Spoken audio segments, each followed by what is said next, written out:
Bagi anak-anak sehat? Alhamdulillah. Nah, sebelum kita mulai pelajaran pada hari ini, terlebih dahulu kita berdoa ya. Nah, kepada ketua kelas akan memimpin ke depan. Berdoa selesai. Nah, sebelum masuk lagi kita ke judul pembelajaran pada hari ini, Bapak akan bertanya kepada ketua kelas. Ketua kelas ada yang tidak hadir? Bagus, semuanya hadir. Nah, pada pagi hari ini kita akan belajar tentang yaitu menyusun kerangka karangan, yaitu yang kedua mengembangkan kerangka karangan menjadi karangan yang utuh dan padu. Nah, sebelum Bapak jelaskan, ada yang tahu apa pengertian daripada karangan? Apa sudah disebut karangan? Ada? Bagus. Nah, di sini sebelum Bapak jelaskan, sudah ada yang pelajaran semalam sudah ada yang membahas tentang karangan. Oh iya. Nah, di sini Bapak jelaskan yaitu pada karangan, menyusun langkah-langkah karangan. Yang pertama harus kita siapkan adalah menentukan tema karangan. Yang kedua, mengumpulkan ide atau bahan karangan. Yang ketiga, menyusun kerangka karangan. Yang keempat, mengembangkan kerangka karangan menjadi karangan yang sebenarnya. Yang kelima, memberi nama karangan atau judul karangan. Nah, tadi apa poin nomor 1? Yaitu menentukan tema karangan. Ada yang tahu apa itu tema? Tema itu adalah pokok persoalan, permasalahan atau pokok pembicaraan yang mendasari suatu karangan. Nah, itu dia. Tadi ada yang kelima, memberi nama karangan atau judul karangan. Apa itu judul? Yaitu kepala karangan. Nah, yang kedua adalah fungsi karangan. Apa itu Pak fungsi karangan? Ada yang tahu fungsi karangan? Ada? Bagus. Itu salah satu contoh daripada fungsi karangan. Bapak akan lebih menjelaskan lagi apa fungsi karangan. Nomor 1, memudahkan pengelolaan susunan karangan agar terdapat dan sistematis. Yang kedua yaitu memudahkan penulis dalam penguraian setiap permasalahan. Yang ketiga yaitu membantu menyeleksi materi yang penting maupun yang tidak penting. Oke, itulah tadi pembahasannya, itu menyusun kerangka karangan. Ada yang belum paham? Sudah jelas? Nah, sebelum Bapak tutup, ada yang mau bertanya? Bagus, sudah mengerti. Nah, Bapak akan menyuruh anak didik Bapak yaitu supaya membuat karangan sendiri, ya, karangan sendiri, yaitu karangannya 1 bait saja. 1 bait itu terdiri dari 4 baris, ya. Nah, sebelum Bapak suruh kalian membuat karangan, nah di sini ada sebuah karangan guru. Siapa yang membuat? Guru. Contohnya adalah guruku. Bapak akan baca ya, dengarkan baik-baik ya. Guru, kau adalah pelita hidupku. Guru, kau adalah pembimbingku. Guru, terkadang diriku membuatmu kesal. Walaupun dirimu kesal kepadaku, tetapi kau tetap membimbingku. Itulah salah satu contoh daripada karangan daripada sebuah guru. Yang kedua di sini ada dari karangan guru. Kemanapun kami pergi, serta apapun yang akan kami lakukan, kami tak akan pernah melupakan jasamu. Terima kasih untuk perhatianmu. Kau selalu menjadi yang terbaik, wahai guruku. Nah, seperti itulah contohnya ya, yang dibuat oleh Bapak atau guru. Nah, sekarang coba buat 1 bait saja, ya. Nah, sampai di sini dulu pelajaran kita tentang menyusun karangan, ya. Sebelum Bapak tutup, Bapak akan mengecek terlebih dahulu siapa yang sudah siap yang tadi Bapak bilang membuat karangan. Sudah siap? Siap? Oh iya, bagus. Bagus. Nah, seperti tadi, seperti si Bu, dia karangannya sangat bagus. Nah, oke, baik. Bapak akan menutup pelajaran kita pada pagi hari ini. Mudah-mudahan pelajaran kita pada pagi hari ini yaitu tentang menyusun karangan sudah bisalah anak-anak didik kami membuat karangan sendiri. Dan satu lagi jangan lupa ya, Bapak akan membuat PR di rumah.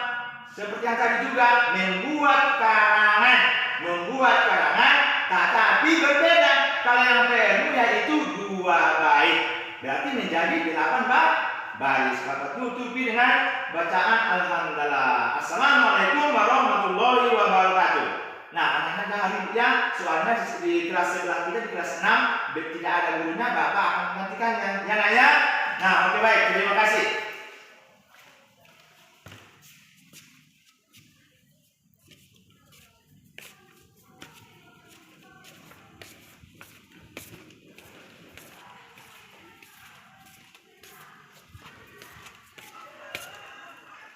Assalamualaikum. Pagi anak-anak. Sehat? Sehat. Nah, sekarang kita akan belajar pelajaran yaitu IPS. Apa itu IPS? Ilmu pengetahuan sosial. Nah, sebelum kita melakukan pembelajaran, terlebih dahulu kita berdoa. Nah, kepala ketua kelas agar memimpin ke depan untuk berdoa. Berdoa selesai. Yang satu lagi, Bapak akan mengabsensi siswa-siswi kami. Siapa yang tidak hadir dan yang hadir ya. Oke baik, ketua kelas ada yang tidak hadir? Hadir semua? Iya, bagus. Nah, di sini pelajaran kita pada pagi hari ini adalah tentang yaitu mendeskripsikan ataupun menjelaskan penyebab terjadinya peristiwa-peristiwa alam. Tahu alam? Ya. Alam itu seperti yang kita injak sekarang yaitu di bumi, tetapi alam itu sangat banyak ya, berbeda-beda. Nah, sebelum Bapak menjelaskan, coba Nak perhatikan di sini ada beberapa gambar Bapak buat. Ada yang tahu gambar-gambar apa ini semua? Yang pertama adalah gambar tsunami sehingga terjadi kebanjiran. Yang kedua kebanjiran. Yang ketiga gunung berapi. Yang keempat yaitu musim kemarau, makanya terjadi yaitu kebakaran. Yang kelima adalah tanah longsor. Nah, sebelum Bapak jelaskan, ada nggak yang tahu anak didik kami satu persatu apa penyebab terjadinya dari Bapak yang Bapak buat gambar di depan? Nggak ada? Oke baik. Yang pertama adalah yaitu tentang gambar nomor 1 ya, yaitu tentang tsunami. Penyebab terjadinya tsunami yaitu berasal dari longsornya di dekat pantai, ataupun longsoran tersebut akan mendorong air laut. Dari dorongan tersebut pencipta gelombang besar yang bisa menyapu daratan seperti yang kita lihat di TV ya. Terjadi tsunami, ada lagi gempanya sehingga terjadi getaran yang ada di dalam rumah kita masing-masing. Itulah tadi penyebab terjadinya suatu tsunami. Yang kedua adalah kebanjiran. Inilah contoh dari pahlawan kita itu polisi-polisinya, ada nenek tua yang sedang diselamatkan oleh Pak Polisi. Ya, apa itu penyebabnya? Diakibatkan oleh volume air yang suatu benda air seperti sungai dari bendungan sehingga air keluar dari sungai itu sehingga tersumbatlah di bendungan, makanya terjadi kebanjiran. Sedangkan di desa kita saja, kalau ada sebuah bendungan yang besar di belakang rumah kita yang besar, mungkin saja itu juga bisa terjadi kebanjiran. Jangankan dari laut saja, dari belakang rumah kita pun bisa terjadi kebanjiran. Yang ketiga kita lihat apa penyebab daripada sebuah, yaitu gambar apa tadi Bapak bilang? Yaitu gambar gunung berapi. Itu yang diakibatkan adalah akibat endapan magma di dalam perut bumi yang didorong keluar oleh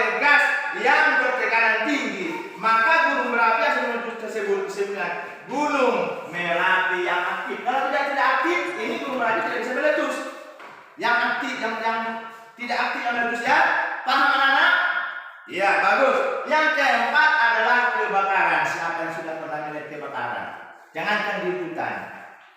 Di apa nama contohnya? Di hutan-hutan biasa saja. Ada yang pernah melihat? Oh iya, bagus. Gimana kamu lihat? Iya, besar apinya? Iya, makanya kalau masalah api itu kita jangan bermain-main ya. Kita lihat, ada di sini kalau Bapak bilang gambar yaitu terjadinya suatu kebakaran pada musim kemarau. Itu apa Pak akibatnya? Itu kebakaran ini terbagi dua ya, yaitu karena alam dan karena ulah manusia. Kalau dia alam berisiko menyebabkan kebakaran ketika musim kemarau panjang dan gunung Merapi erupsi. Kemana Pak itu? Oh, kemana itu nak? Oh, apa? Musim kemarau panjang. Yang seperti yang kita lihat baru-baru sekarang ini kan, sudah seminggu tidak tentang hujan. Itu pas masuk musim kemarau belum.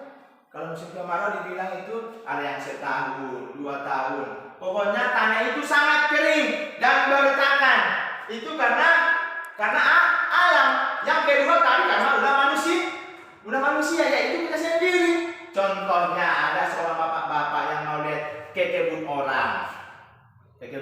Nah, dia merokok. Dia buang puntung rokoknya dengan tidak sengaja. Maka datang angin berhembus, angin sepoi-sepoi. Maka terjadilah asap, ada asap demi asap sehingga terjadilah terjadilah api. Dari api itulah terjadi kebakaran di hutan-hutan sana. Yang sering terjadi kebakaran sawit kalian, kebun kalian. Itulah tadi ya. Yang terakhir, penyebab terjadinya daripada suatu tanah longsor. Yaitu penyebabnya adalah karena ulah manusia juga.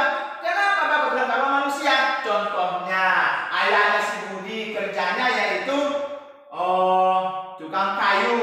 Dia selalu sembarangan mengambil kayu. Dia tebangilah di lereng-lereng, dia tebangilah di hutan sehingga akar-akar daripada kayu ini tidak bisa menahan tanah lagi sehingga terjadilah longsor. Tapi itu lebih jelasnya kita lihat seperti pepohonan di lereng. Seperti kita lihat di sini ada hutan tebing. Seperti inilah terjadinya ya. Tebing, apalagi gunung. Di desa saja kan ada gunung. Apalagi bukit berfungsi untuk menyerap air agar mencegah erosi tanah. Jika sebuah area, terutama area lereng dan tebing tidak memiliki cukup pepohonan, ini akan menyebabkan terjadinya longsor. Yang seperti Bapak bilang tadi yaitu yang sering orang tua si Budi mengambil kayu dengan sembarangan. Itulah karena siapa? Karena ulah kita sendiri. Yaitu karena ulah siapa? Kita sendiri. Yaitu manusia. Jangan kayak orang tua si Budi saja. Banyak di sini yang tukang kayu. Yaitu hanya sembarangan. Penting dia maunya hasilnya saja. Kan seperti itu. Kalau kita mengambil satu pohon, kita harus menanami kembali. Kalau kita ambil 2 pohon, tanam kembali. Begitulah dan selanjutnya supaya tidak terjadi kelongsoran tanah. Nah, sampai saya ada pertanyaan anak-anak. Tidak ada? Sudah paham? Alhamdulillah kalau sudah paham. Ya. Nah, kalau begitu Bapak akan memberikan tugas kepada anak didik Bapak. Contohnya seperti tadi, carilah gambar ataupun carilah contoh daripada yang sudah pernah kamu lihat, yaitu tsunami ya, tsunami. Yang kedua, yang baru kamu lihat yaitu kebanjiran, baik yang langsung kamu lihat, baik yang dipikir benerannya, itu pun boleh. Yang ketiga, yang baru terjadi gunung Merapi, cari. Yang keempat, kebakaran. Masa-masa ini kan nggak banyak kebakaran, apalagi TV banyak, cari situ. Yang terakhir yaitu tanah longsor. Jangankan di yang jauh-jauh, di dekat kita pun sini sudah ada yang terjadi di tanah longsor sudah jauh-jauh. Di daerah Panalawas saja sudah ada, yaitu longsor. ya sudah ada longsor. Apalagi yang baru-baru ini kebanjiran, yaitu terjadinya di Bina Bojai. Yaitu di Bina Bojai. Sana pergi ke sana waktu kebanjiran. Oh iya, banyak. Alhamdulillah. Kalian tolong nggak orang-orang tua di sana? Bagus, kalau tolong alhamdulillah. Nah, sekarang tadi aku sudah bilang, carikanlah contoh-contoh daripada seperti yang Bapak buat. Tuliskan namanya saja, nggak usah pakai gambar, itu saja. Nah, sampai di sini pertemuan kita pada pagi hari ini. Mudah-mudahan penjelasan Bapak pada pagi hari dapat bermanfaat bagi kita semua dan bisa dimasukkan ke dalam otak. Jangan masukkan ke dalam beculmu. Paham? Iya Pak. Bapak sudah ini. Nah, setelah Bapak sudah lagi, bahwa kalian harus mencari sebanyak 2 per gambar. Contohnya tsunami, tsunami di mana? Contohnya 2 per gambar. Gambar ini 2, ini contoh ini 2, contoh ini 2, contoh ini 2, contoh ini. Maka contohnya perlu di rumah menjadi 10. Oke baik, Bapak akan tutup dan Bapak akan sudahi dengan bacaan alhamdulillah. Alhamdulillahirabbil